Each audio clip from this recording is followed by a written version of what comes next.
Dobrolige, welcome everyone. I'd like to thank you all for joining us for the launch of the exhibit titled Людина багатьох талантів. Смисок Вадима Доброліжа в канадський, slow down Larissa, канадський культурний досвід, also titled One Man, Many Talents. Вадим Доброліж's contribution to the Canadian cultural experience. And the works we have today on exhibit are from the 1950s through the 1960s. I'd like to begin with a territorial acknowledgement that we are enjoying this evening on the territory of the Cree, Blackfoot, Stoney, Dene, Iroquois, and Anishinaabe lands that are now known as part of Treaty 6, 7, and 8, and homeland of the Métis. We respect the sovereignty, the lands, the histories, languages, knowledge, system of cultures of all First Nations, Métis and Inuit nations. And like scholars and artists have come before us, we are thankful. We're thankful to have this opportunity to convene tonight on this precious land. This evening we've gathered to honor and learn about a man who had a lot of respect for his environment, the Canadian landscape, both rural and urban. Through his visualizations in the form of paintings, theater sets, and interior designs, Vadim Dobrolige helped to connect to the world and people around him. He has shared with us his view of the mountains and all the way to the heart of the city.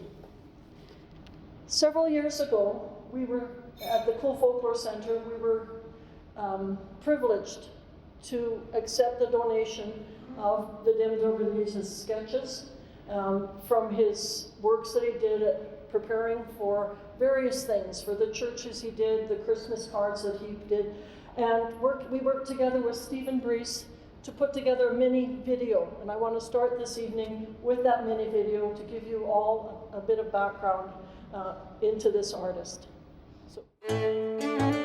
Paintings, drawings, iconography, all of this done by one Ukrainian artist who survived a Siberian concentration camp, eventually managed to bring his family to Canada, and created a life for himself doing what he loved. This is the story of Vadim Dobrolige.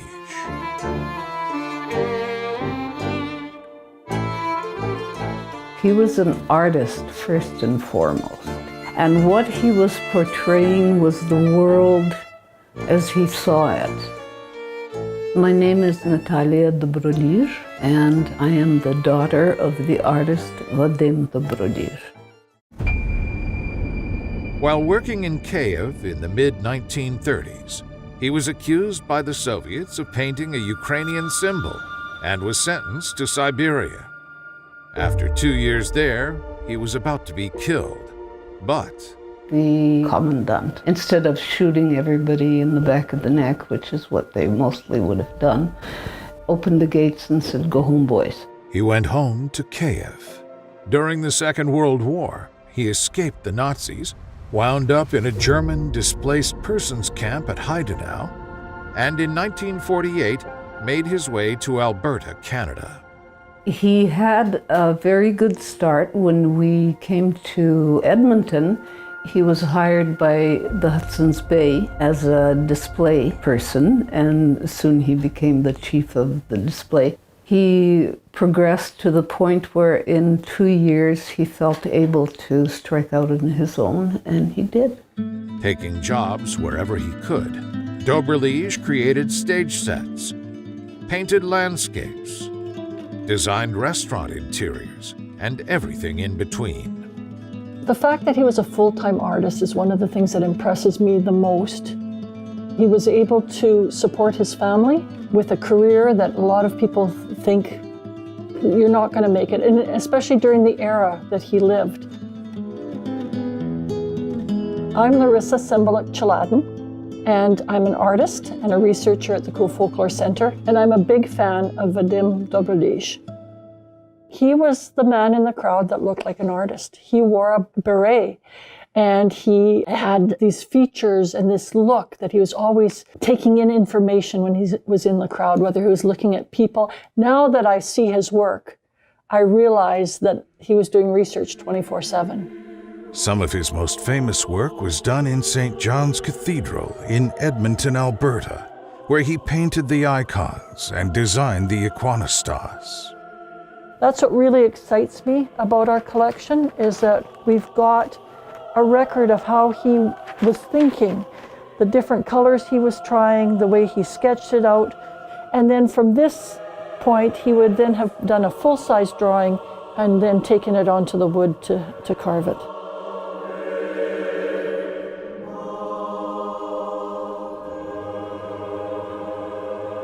Now, we found amongst all his sketches, this particular one, that it's for a fashion show, but there's no doubt he was in iconostas mode when he was designing it. I mean, to me, he's someone who, despite inordinately difficult circumstances, managed to create beautiful things. My name is Margaret, and my father was a collector of the work of Vádym Dobrolige. Yeah, this is one of my favorites, and it had to do with the glasses, or the glass, because I'd never seen anything like the light coming through that glass. It fascinated me as a kid. I couldn't figure out how someone could do that with paint. He was always really intense and very dedicated to whatever he was doing and to his art. And that really comes across, I think, in that pencil drawing. He was painting and drawing and designing. He was doing what he loved for his mother nation. He was contributing to Canadian society, to the Ukrainian community here, and he was doing what he loved to do. His whole life wasn't easy, from having been imprisoned and having to make his way across Ukraine to Germany during a war, and then coming to Canada and not taking for granted the freedom that he now had. He pursued it how best he could, doing what he loved. And I think anyone now, in this day and age, can look at that and take that as inspiration and you continue on, do what you love to do.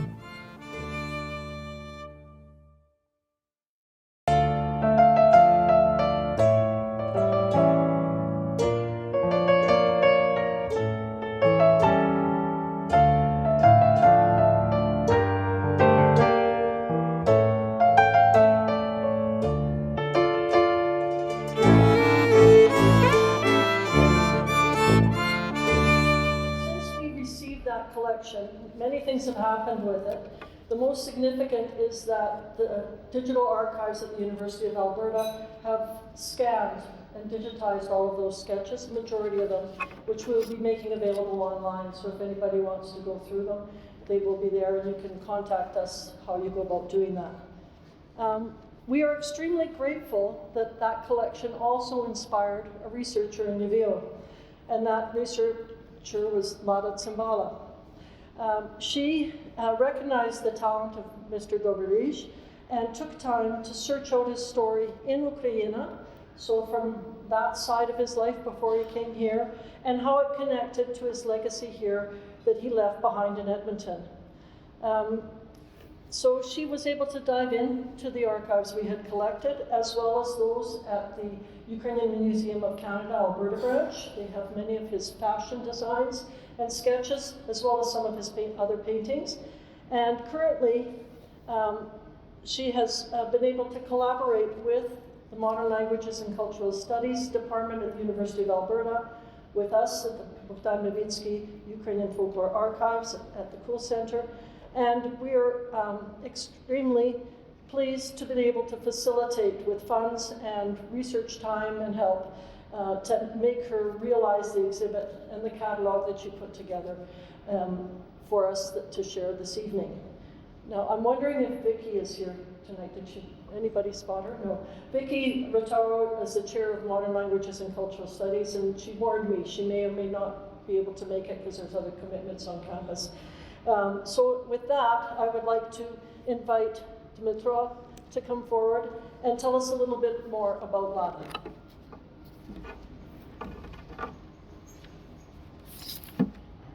Thank you. I'm very happy that I was invited.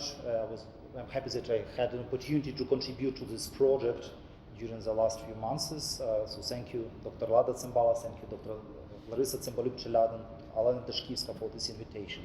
And it's my privilege to introduce to you the main person, the main curator of this exhibit, Dr. Lada Tsembala, who is an associate professor at the Lviv National Academy of Arts, specializing in the history and theory of design, artistic textiles, costume, and ornamentation.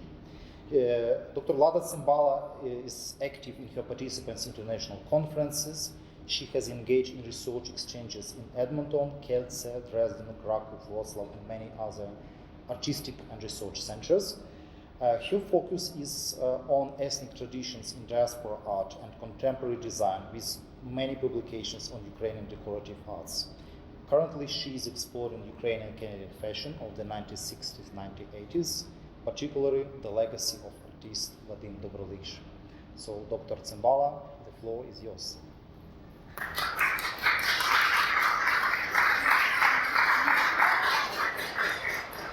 Thank you so much, Dmytro. Dear colleague, friends, and honored guests, welcome. Today we celebrate a remarkable occasion, the opening of the multimedia exhibition One Man, Talent Many. Vadim Dobrolige's contribution to the Canadian culture experience of the 50s-60s. This is the first exhibition held in this beautifully renewed Ortona Art Hub, and we couldn't be thrilled. How did this exhibition come to be? My journey with Vladimir Dobrolige's work began through the research into Canadian-Ukrainian fashion. As I delved into material from the Kule Folklore Centre archives, particularly Dobrolige dresses and costume design, I discovered the immense multifaceted legacy of this Ukrainian-Canadian artist, an incredible heritage that desires to be shared. Who was this talented artist? During his 20 years in Canada, Vladimir Dobrolige decorated over 50 Ukrainian churches across Alberta, designed and set for around 20 opera and light opera performances in Edmonton, created interior design for prominent bars and restaurants in Edmonton during the 60s, and even designed and created decoration for the Ukrainian or Chinese evening, Vishivani Vechornitsi also. His creative legacy is indeed diverse and rich. While many of the sacred interiors and iconostasis that Vadim Dobrolige created for Ukrainian churches are still in use today, his legacy of set designs, mural, and interior spaces now exist only in sketches and photographs. This legacy represents an invaluable treasure not only for Ukrainian-Canadian culture, but also for the history and vibrant culture of 50 and 60 Edmonton. Preservation and promotion of this heritage is essential. This is how the idea grows to share Vadim Dobrolige's work with a wider audience, not only within the Ukrainian community, but also throughout Canada's multicultural society. Thanks to the support of Scholar at Risk program, Kule Folklore Centre and the Department of Modern Languages and Cultural Studies at the University of Alberta, the Shevchenko Foundation, and the Alberta Ukrainian Commemorative Society. This project has come to fruition. It is with no doubt that the direct organization of the exposition in the merit of the Kule Folklore Centre, and particularly my gratitude to the energy and enthusiasm of the center director, Larissa Цимбалюк-Челадин, to PhD candidate to Dmytro Yasipenko, the archivist Natalia Yasipenko, Lenin, and also everyone of team of the Kule Center team. The title of the exhibition, One Man, Many Talents, is not as accidental. It is in fact borrowed from an article by the well-known Edmonton journalist Karen Hardy, who widely described the diverse talents of a successful Edmonton artist of the 60s. Please allow me to say a few words about the exhibition itself.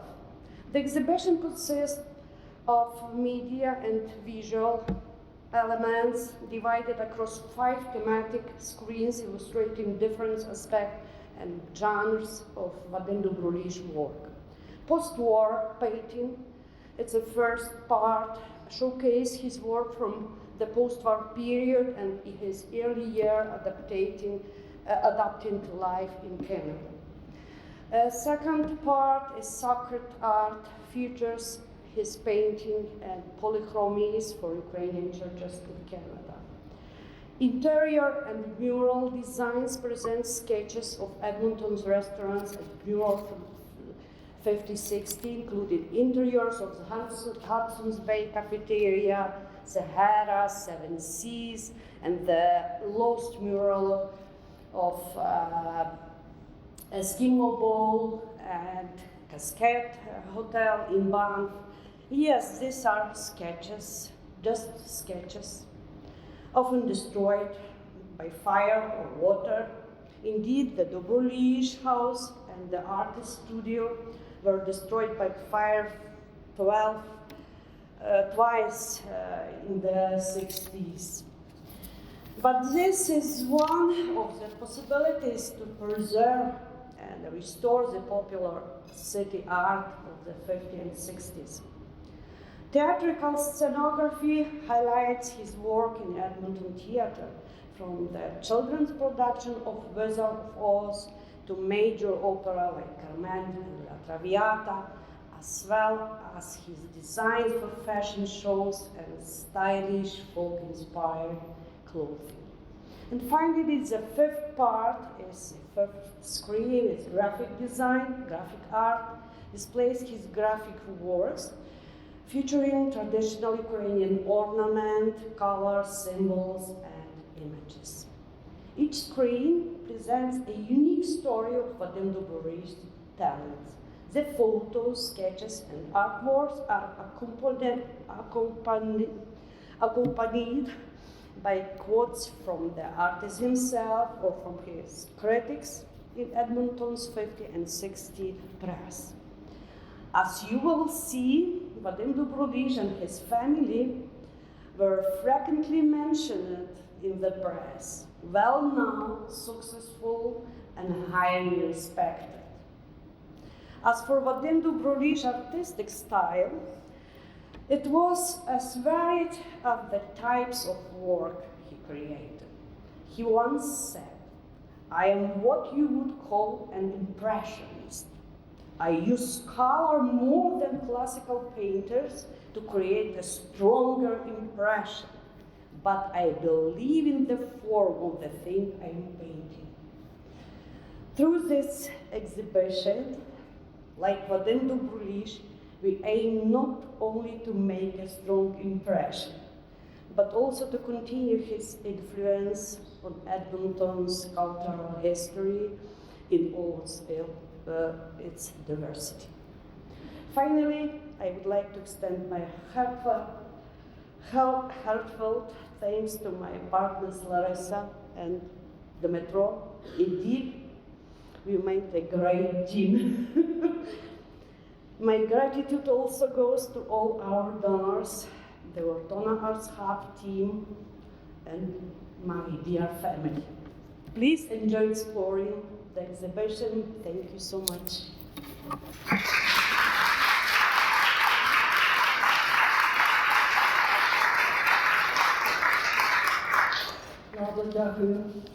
Thank you.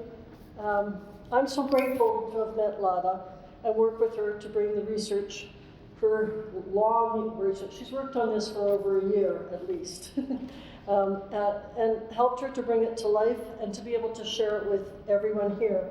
It has brought back many personal memories for me, from my parents taking me to the Seven Seas and the Sahara restaurant.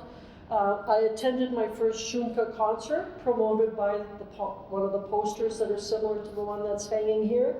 And he inspired me as well, because that beret, you couldn't miss him, and I wanted to wear one as well when I got older as an artist. I'd like to conclude the formal part of this presentation by thanking everyone. Lada mentioned several people, Lenine Pollock, Raj and Aaron at Ortona for welcoming us and opening this space up to us. It is a fitting place to show off the history of Edmonton in a building that itself has a lot of history, and as well as all the donors that helped us, the students, the volunteers this evening, and the roster of volunteers that will be helping us throughout the month. The exhibit will be open from today until November 30th, and the building is open for visitors Wednesday, Thursday, Friday, Saturday from 1 to 5 p.m. And just basically ring the doorbell during those times and we'll let you in, because just for security, we keep the doors shut during the day and night. What else? Lada has put together a wonderful catalog that features many of the pieces that we do not have in the exhibit. Everything complements itself. The videos have one set of drawings, what we have on the wall is another set, and the catalog has another complementary set, as well as Vadim's history and some of her research that she shared. Those catalogs are available for sale at the back there. And also, one other thank you, it's circled here for me. The lovely quartet that you heard this evening. First violin was Elizabeth Segura, second violin, Oksana Verstyuk. The viola was Yevgenia Cibulska, and on cello, Anna Gnatic. They have all recently come to Canada, and we're so thankful that they came together for us this evening. So let's give them a hand as well.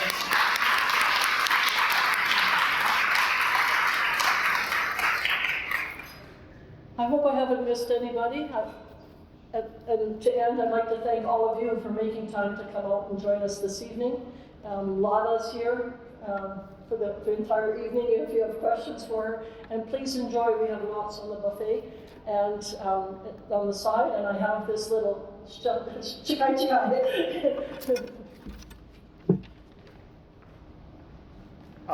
It is regarding the catalogs that Lada put together. They're not for sale as such. They are by donation. And the funds are going to the 48th Assault Battalion, who are on the front in Ukraine, and Lada's son-in-law is serving in that battalion. Thank you.